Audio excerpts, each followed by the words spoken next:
I'll tell you how lucky I am. This true story took place in San Diego, California. I was still young and stupid. But what happened, I'll remember for the rest of my life. I haven't spoken to my ex-wife for a long time, unlike my ex-mother-in-law. She doesn't forget my phone number, and sometimes she'll call me. We start the conversation with news, what's going on in someone's life, and end with one. Maybe we'll meet. I always like to meet her. She's a gorgeous woman, not like an old woman at all. She's a little over 50. She's got a great figure and a great face. We make an appointment. I get ready, take a bath, put on fresh underwear. Most of the time, we communicate on neutral territory in a hotel, for example. We choose the farthest one so we won't meet anyone. My mother-in-law arrives first, prepares the room for my arrival, and finally we meet. We pounce on each other. We miss each other.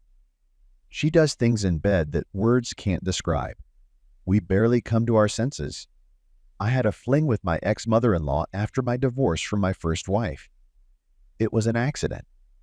We crossed paths, drank wine, and woke up in someone else's bed. I see my mother-in-law sleeping under the blanket. I was surprised, but I didn't panic. Since then, we meet not often, but at will. But that's not all. I got married for the second time. I got a second mother-in-law. And here's the interesting thing. I had an affair with her too. She's a gorgeous, not old yet juicy aunt. It's just the way things are. I didn't do anything for it myself. It's not my fault that old women jump on me. Of course, I answer them with great pleasure. That's how it happened in my life, that I am simultaneously with my former and present mother-in-law. The main thing is not to confuse them by name. The only problem is finding the time. The former mother-in-law is blonde, a little gaunt, but she's okay. The current brunette is lush, slender legs. The wife, of course, knows nothing about it. For her, this knowledge is unnecessary. I came home one day. My wife met me with a disgruntled face. She says someone called you some girl. I fake-eyed. What kind of girl? My wife says she's my ex-mother-in-law. What does she want from you? The wife asks with indignation. I answer, and how do I know? Maybe she wants to give me some things. I left a lot of things to my ex-wife. My wife calmed down and stopped interrogating me. I exhaled and slapped myself on the forehead. What a fool. I forgot my cell phone at home. It's good that my wife didn't get into the correspondence. She would have been surprised. She had something to be surprised about. There are spicy messages from her mom. I took the phone, closed myself in the toilet, erased the history of correspondence, and blocked it just in case. You never know. I just relaxed. I get another call. And it's my current mother-in-law. Those aunts, they don't give me any peace at all. They've tortured the man to death. I'm back in the bathroom so no one can talk. What do you want? Mother-in-law asked in a whisper. I want to meet. She answered playfully. When? I clarified the time of the meeting. Tomorrow, she said. All right, tomorrow's tomorrow. Tomorrow came. I began to prepare for the meeting. I just got myself in order, and then I got a call. It's my ex-mother-in-law, the blonde. We talked, and it turned out that she wouldn't mind having fun with me. And on this day, too. I began to crumple, postponing the meeting, lied that at work overall. Mother-in-law took offense, pouted her lips, began to persuade me to excuse myself from work, and asked so insistently that I realized that I could not postpone the meeting. Too much she wants affection and warmth. I started to think what to do. I decided to kill 2 kangaroos with one shot. Appointed a meeting in the same hotel, but on different floors and at different times, booked 2 rooms, payment by the hour. I got in the car and drove off. While I was driving, I was mentally calculating the time. I decided to give each of them an hour and a half. It's okay, we'll manage. I arrived at the hotel, went up to the room, and then my ex-mother-in-law showed up. I got through with her quickly, ordered dinner in the room. We ate and said goodbye. I kept looking at my watch. My mother-in-law left the hotel first, watching from the window as she walked down the street. I exhaled. I've managed with one. I left the room, headed for another. Prepaid and on a different floor. A few minutes go by, knock on the door. I open the door, and there's my ex-mother-in-law. And there we go again. I wasn't very passionate. After all, I had time to shoot not so long ago. But it's all right, I got through her too. She didn't want to leave for a long time. She asked for more. But I hinted not to be impudent. I still have to go to my wife. My mother-in-law said it was reasonable. We drank wine, hugged. My mother-in-law went back to her place. I could barely crawl to the car. My legs wouldn't hold me. A double load is no joke. My wife met me at home, asking why I was so tired. I lied about a difficult business trip. They say the client was capricious, all the nerves I wore out. My wife looked at me in disbelief, as if studying me. But then she waved her hand. She has plenty of things to do without me. I decided not to meet two mothers-in-law on the same day. It's costly financially, and it takes a lot of energy. That's how we live, keeping a schedule so we don't get confused.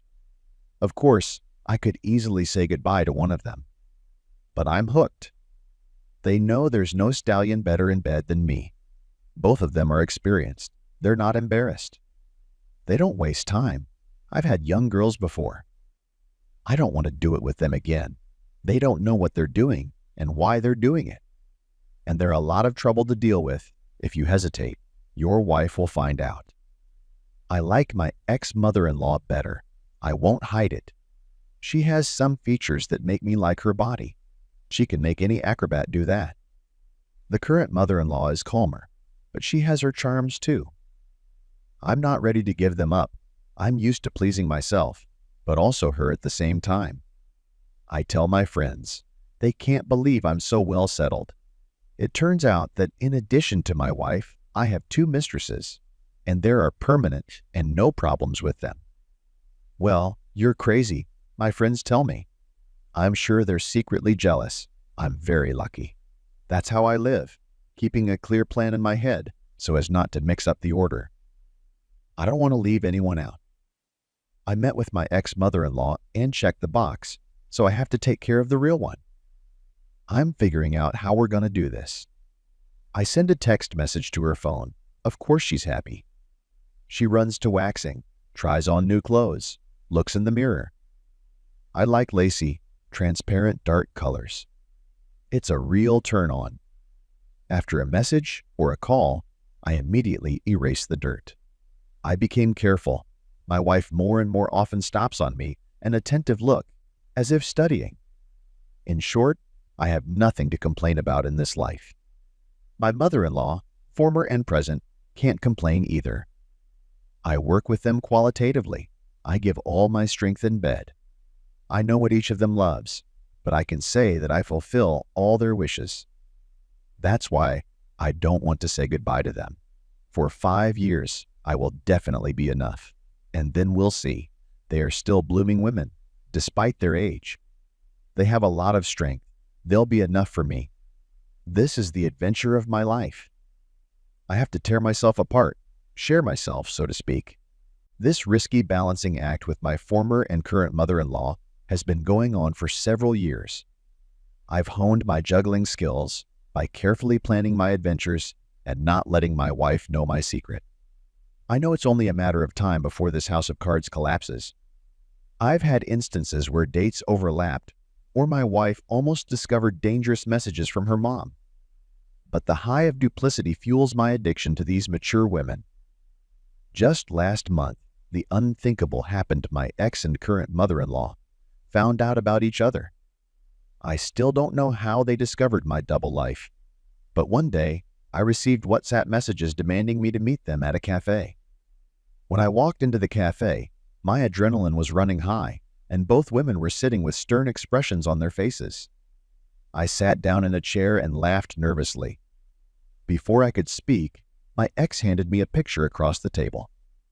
It showed me kissing my not-ex mother-in-law passionately in front of my car after a lustful encounter. "Is there anything you want to tell us, Casanova?" my ex growled. My current mother-in-law glared dangerously at me. Trapped, I stammered my pathetic confessions of inability to confront them. The women looked at each other.